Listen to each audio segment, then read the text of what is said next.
Gayam Alim, one more question for you about multilateralism in the world. The participants of the conference discussed in different panels the attacks on multilateralism from certain countries, from certain administrations. And in this period when there's so much pressure, so much attacks against multilateralism, Azerbaijan is actually investing in multilateral institutions. We have worked very, as Trollman said, very hard to establish new organizations in the region like Guam, like Turkic Organization of Turkic States. We have chaired non-aligned movement. In the next several months we will be chairing SICA organization, and then next year we will be chairing Organization of Islamic Cooperation. Plus here we are working with UN agencies. So what do you think about generally Azerbaijan's participation in multilateral institutions? In which direction can we expect some more strengthening focus? What do you think about this? Well, indeed, there is some shift in the international relations from multilateralism by certain actors. But in my view, those are only temporary developments. Some actors, unsatisfied with their current arrangements, try to exit basically existing arrangements. That's understandable, but it does not mean you can completely neglect multilateralism per se. But in terms of Azerbaijan, we usually reinvigorate even even less intact mechanisms. For example, when Azerbaijan became chair of the non-alignment movement, it was until then just a forum for disengaging neutrality. But during Azerbaijan's chairmanship, it has become one of the key global formats for on various issues of international agenda, from peace and security until development and cooperation. For that reason, I'm rather optimistic. And as you know, at the recent EU Central Asia Summit was held. Actually, it should be seen positively in terms of substance, but with some nuance regarding the Cyprus issue. We all recall that President Ilham Aliyev quite firmly supported our brothers in northern Cyprus. What we should say in that regard is a reference to the specific 2 resolution of the UN Security Council.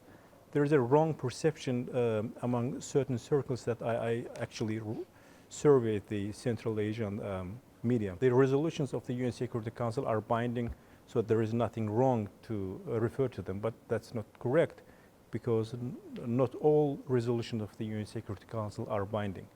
What UN Charter says, decisions of the UN Security Council are binding.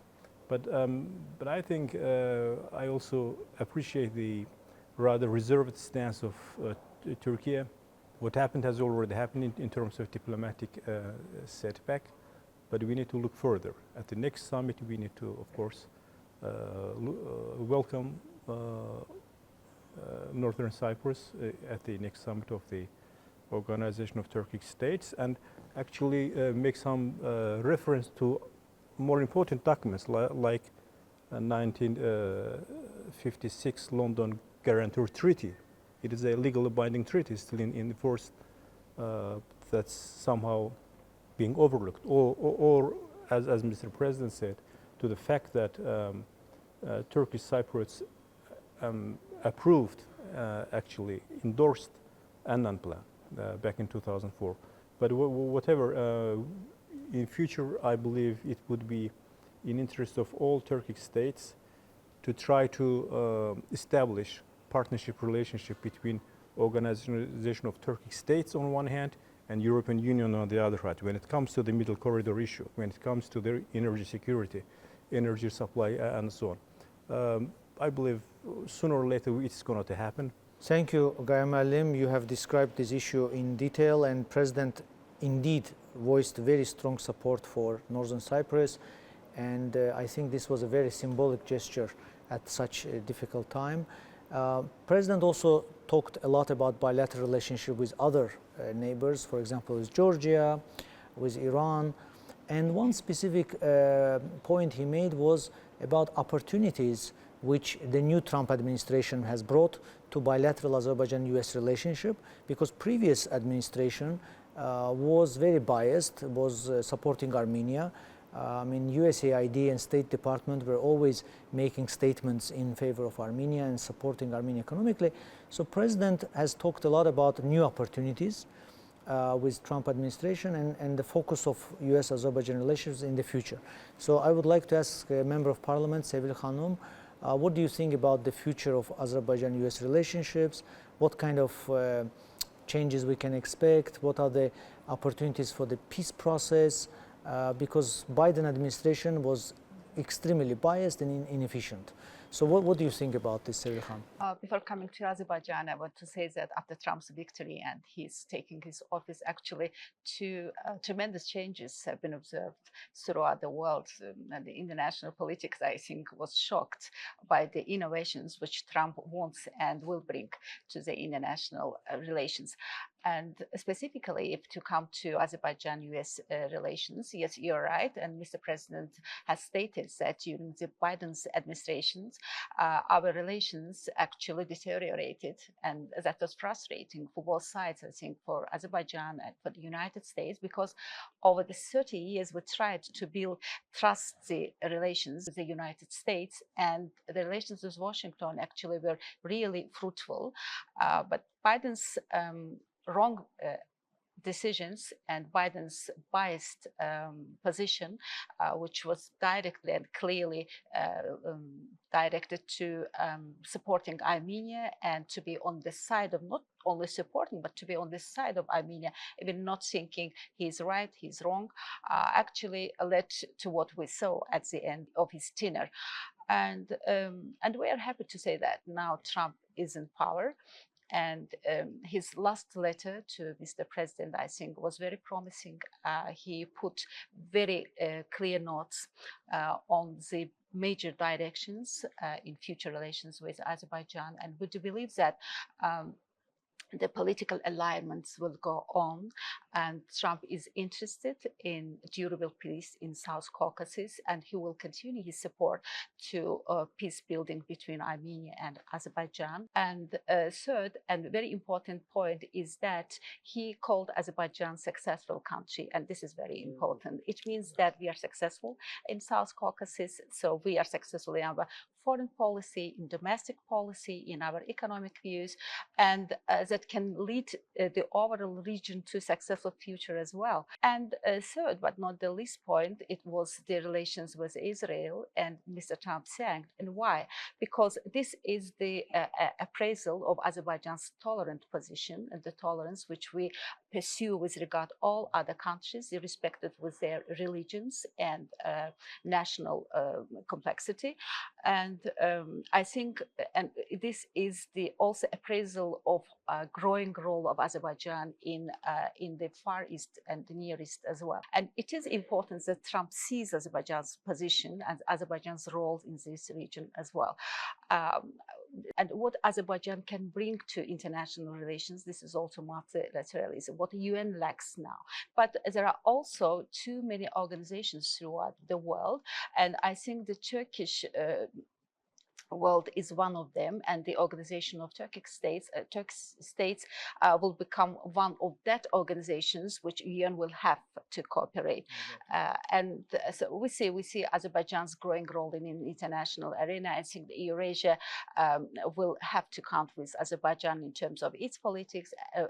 Of course, it is constructive, and it is constructive in economic sphere as well. And we will continue to play our essential role in bringing transport routes, in bringing export and import operations, the trade relations, and so on. Thank you, Sevil Khan. You have touched upon very important issues.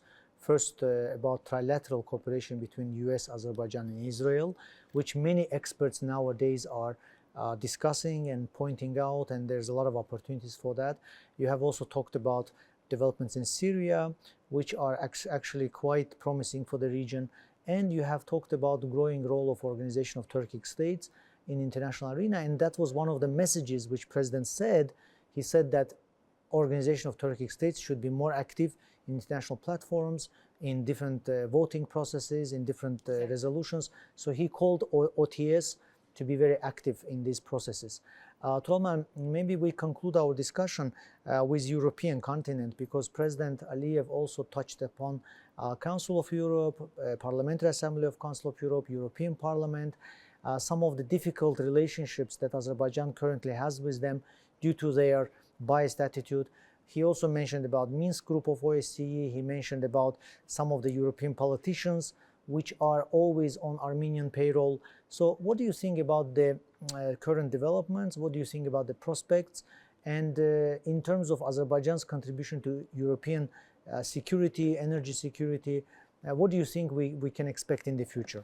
Yes, very good question. I think that in our foreign policy, the European direction, the relations with the European institutions have always been high on the agenda. But unfortunately, it was because of the biased attitude of some European politicians, populist parties, especially those who are extremely right-wing or left-wing. They started to criticize Azerbaijan without any basis, without any ground.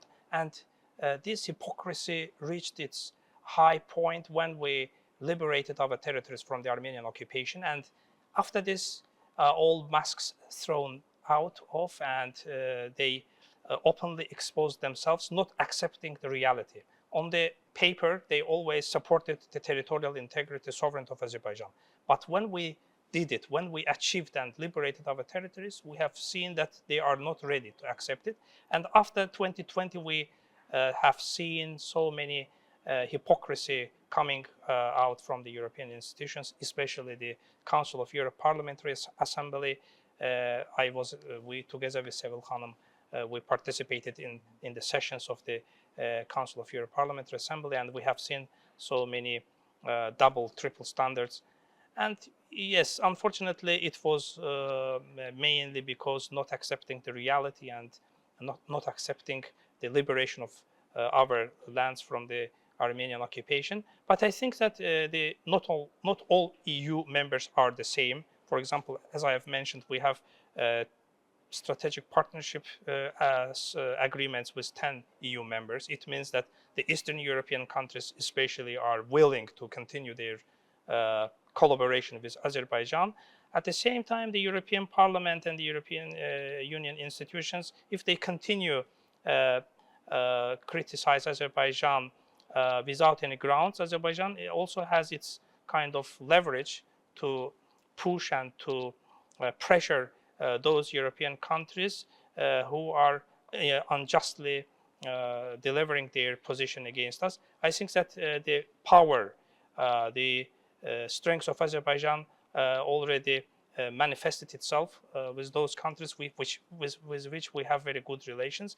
And I think that taking into account the European Union, at the end of the day, they will understand their mistake, and those politicians who always stood against Azerbaijan, they will change their position because of the reality, because of the emerging power of Azerbaijan as a powerhouse in the bigger Eurasian region.